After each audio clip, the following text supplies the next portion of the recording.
Meus queridos, vamos então ao contexto do discurso, antes de vermos o texto, como já é comum, como já é habitual nos nossos estudos, e vou lhes dizer que o texto, o discurso, o sermão profético de Jesus, o discurso escatológico é trazido pelos três evangelhos chamados sinóticos, os textos atribuídos a Mateus, a Marcos e a Lucas.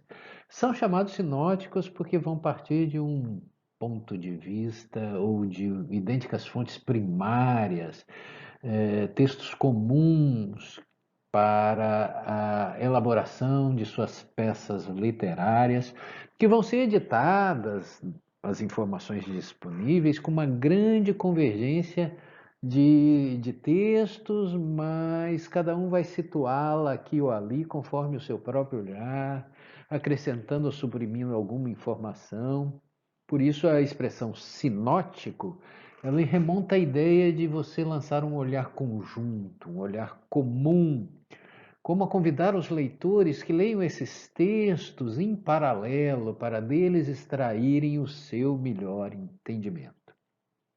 No entanto, acerca dessa peça literária, desse texto do sermão profético, há bastante variantes entre eles no que toca ao corpo do próprio discurso.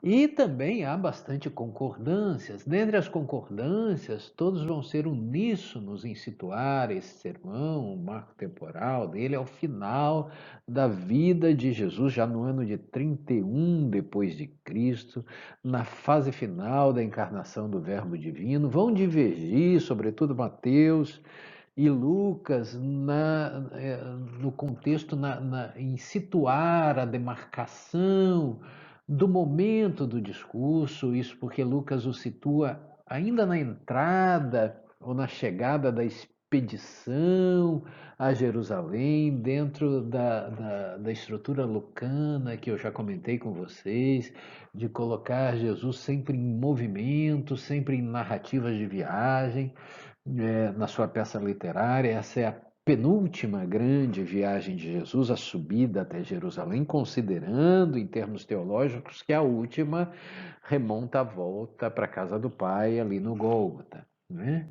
Enquanto que Mateus vai colocar Jesus já em Jerusalém dentro da última semana, uma semana frenética, extremamente atribulada, a última semana em que ele passaria encarnado junto com os homens. E aqui cabe uma brevíssima recapitulação dos fatos, na ordem em que eles são narrados por seus autores, para que vocês, meus queridos, tenham uma compreensão maior do entorno em que este sermão foi proferido. E aqui eu vou seguir basicamente a trajetória narrada por Mateus, fazendo incursões em Lucas para inserir em paralelo o olhar desses dois evangelistas que, quando citados sozinhos nos textos que lhes são comuns, fica conhecido como a fonte Kelly. Né? Não é esse o caso, porque esse texto está acompanhado também por Marcos. E vamos então à escalada dos fatos. Jesus entra na cidade, a conhecida entrada triunfal em Jerusalém, onde ele vai ser recepcionado com gritos de Hosana, identificado mais uma vez como o Messias, o filho de Davi, há tanto esperado por aquele povo. E já nesse momento de aproximação à Cidade Santa, Lucas vai registrar o lamento de Jesus por sua querida e amada Jerusalém. Lucas 19, do 41 ao 44, você lerá lá, meus queridos, vocês lerão: a Jerusalém, se tu conhecesses a mensagem de paz que eu lhes trago, porém agora isso está escondido a teus olhos. Pois dias virão sobre ti e os teus inimigos te cercarão com trincheiras, te rodearão e te apertarão por todos os lados, e não deixarão de ti pedra sobre pedra, porque não reconheceste o tempo em que foste visitada. Meus queridos, eis aqui um melancólico texto em que Jesus lamenta por sua amada Jerusalém não tê-lo recebido como profeta, deixando a entender um ponto com o qual eu comungo, mas que não é unanimidade, de que caso a mensagem, o mensageiro fosse recepcionado pela sua amada Jerusalém, pelo povo hebreu naqueles dias, a trajetória da humanidade tomaria outros rumos, poderia haver um rápido progresso espiritual a partir da recepção da mensagem pelo povo hebreu e encampamento dela por Roma, e assim espalhar-se a mensagem de fraternidade, a mensagem de igualdade, que é a mensagem de tolerância, que é a mensagem que Jesus veio trazer para os homens. Mas importante é deixar aqui como primeiro ponto de destaque que nesse momento, segundo a narrativa lucana, os discípulos de Jesus são informados de que não restaria pedra sobre a sua amada Jerusalém. Eles são informados nesse momento que a cidade de Jerusalém seria destruída. Seguindo então por Mateus, Jesus também entra na cidade, só que vai para o templo, e lá ele expulsa os vendilhões, segue aquela sucessão de eventos narradas por Mateus, dali ele segue para Betânia, no dia seguinte ele volta. Na trajetória da volta, amaldiçoa a figueira estéril no caminho, dentro de um contexto bastante simbólico, e passa a discutir com os fariseus acerca da sua autoridade, da autoridade deles. Depois conta-lhes uma série de parábolas associadas a essas discussões. Parábola dos 2 filhos, a parábola dos vinhateiros homicidas, a parábola do banquete nupcial. E é desafiado, essas parábolas serão trabalhadas no módulo transição, e é desafiado a se pronunciar sobre os tributos. Notem quantos atritos, prossegue atritando com os fariseus acerca de qual seria o maior mandamento, acerca da ressurreição dos mortos, se posiciona sobre o título, quanto ao título de filho de Davi, que lhe era dado pela multidão, entra no templo e faz um discurso duríssimo contra os escribas e os fariseus e profere os chamados 7 ais, terminando por chamá-los de raças de víboras. E é nesse momento que Mateus vai reeditar então o lamento de Jesus sobre Jerusalém que Lucas trouxe lá logo na entrada, e ali você lerá em Mateus: Jerusalém, Jerusalém, que mata os profetas e apedreja os que são enviados. Quantas vezes, diz Jesus, eu quis ajuntar os teus filhos como a galinha recolhe seus pintinhos debaixo das asas, e tu não o quiseste. Eis que a vossa casa ficará abandonada. Citação ao profeta Jeremias 12, versículo 7. Pois eu vos digo, não me vereis mais, até que digais, bendito seja aquele que vem em nome do Senhor. Alusão então à volta final de Jesus na parúzia, tema muito caro ao texto de Mateus, e nesta frase vai dizer Ratzinger, Joseph Ratzinger, aparece antes de mais nada o amor profundo de Jesus por sua amada Jerusalém. A sua luta apaixonada pelo sim da cidade santa, a mensagem que ele veio transmitir. Mas esse desejo não foi correspondido, porque ele era dirigido ao livre-arbítrio dos pintinhos, e estes não o aceitaram, estes não o quiseram. E é nesse contexto, meus queridos, que se inicia, que se introduz o sermão profético. Com a saída de Jesus do templo e a admiração dos seus discípulos por toda aquela belíssima estrutura que remontava à reconstrução do templo, ou a reforma do templo pelo rei Herodes I, o grande, o primeiro rei vassalo do Império Romano, responsável pela restauração do templo reconstruído precariamente, lá por volta do ano de 515 a.C., conhecido como a reconstrução, o Templo de Zorobabel, reconstruído por Esdras, terminado por Neemias, uma vez que aquele, o primeiro templo de Salomão, né, filho e sucessor do rei Davi, que o construiu cerca de 1000 anos antes, havia sido destruído na invasão da Babilônia no ano de 586 antes de Cristo. Veremos então o início desse texto, lembrando que os discípulos vão se referir então àquele templo reformulado, reconstruído, reformado por Herodes, essa palavra, né? Uma obra, as informações são da Bíblia King James, uma obra de mais de 144 mil metros quadrados, na qual Herodes havia buscado reconstruir a glória do templo original, o templo de Salomão, edificado mais ou menos 1000 anos antes, como eu lhes disse.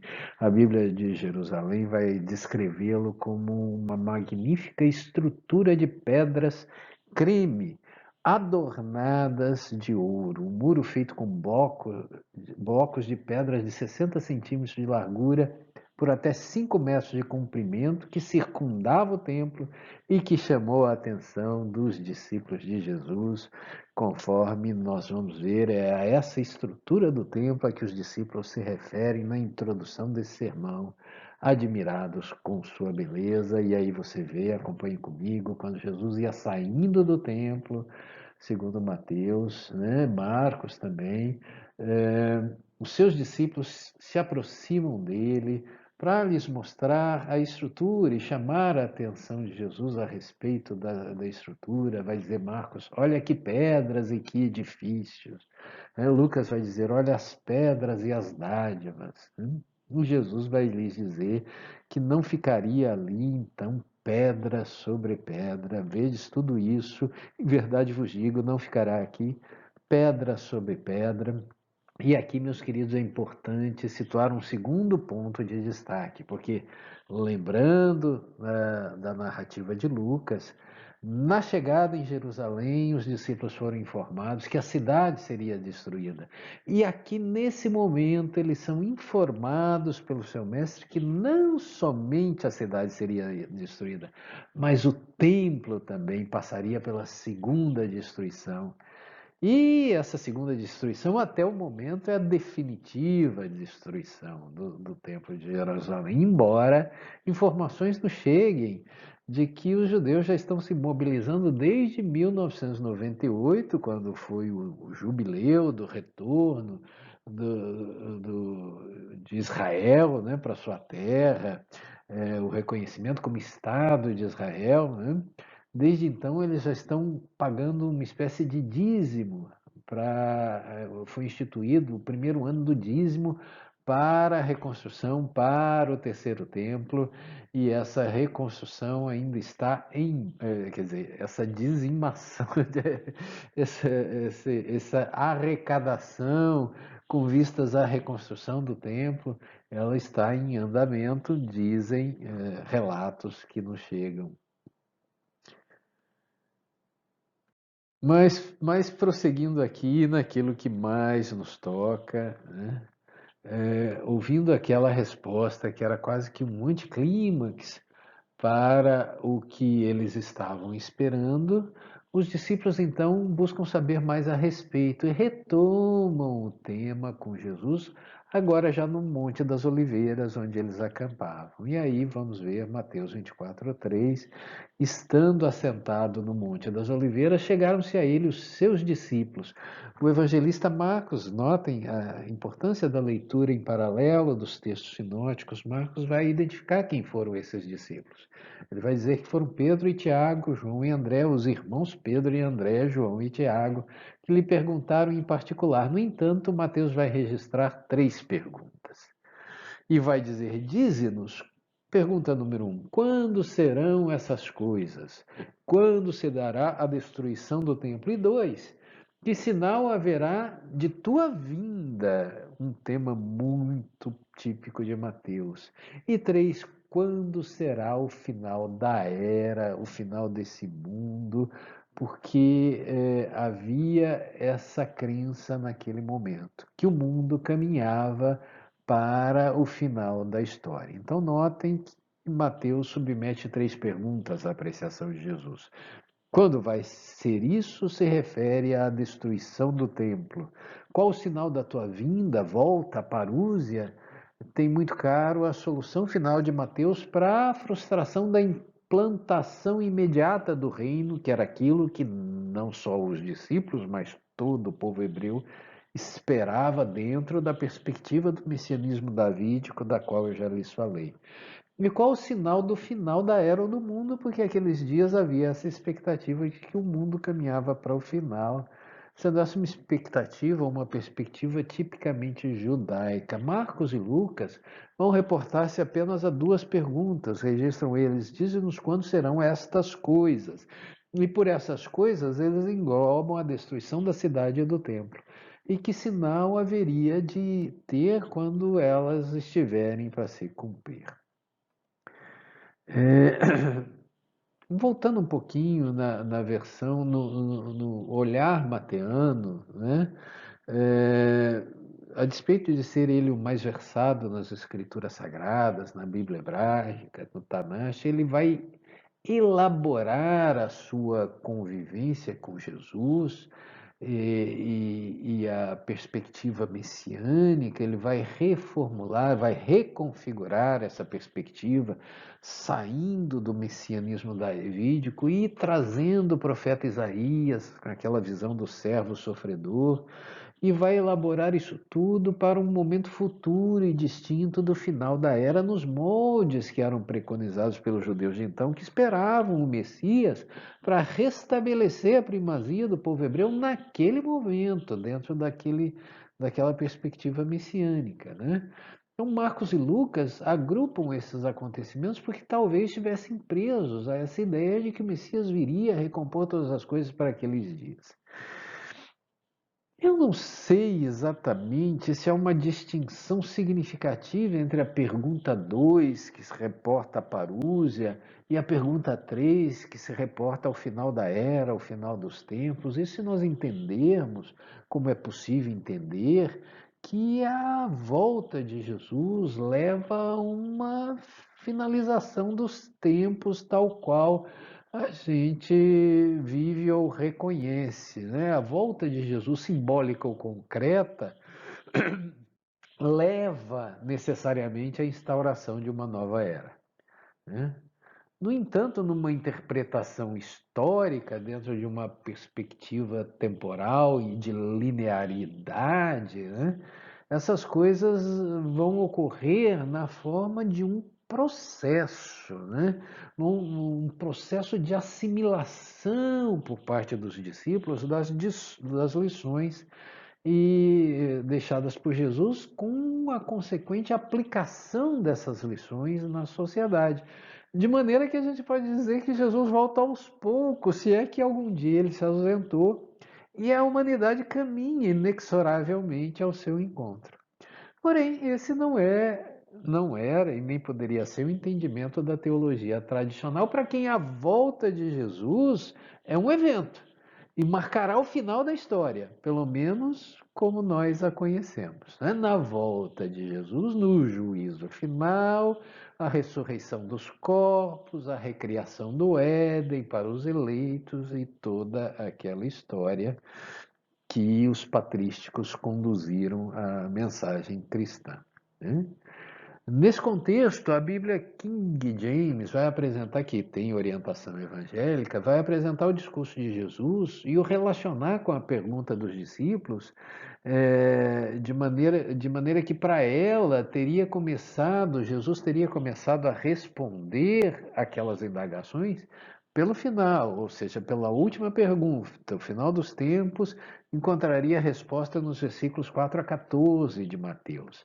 A destruição de Jerusalém seria a primeira pergunta, estaria respondida pelos versículos 15 a 22 de Mateus e 21 e 20 de Lucas.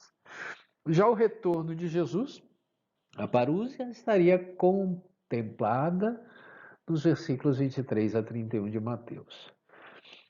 Nos compete agora apreciar e degustar com vocês a integralidade desse discurso, para depois nos determos no aspecto profético dentro da perspectiva histórica, que é essa primeira abordagem que nós faremos, nessa primeira leitura que nós faremos desse complexo tema. Ok, pessoal? Vamos então para a integralidade desse discurso.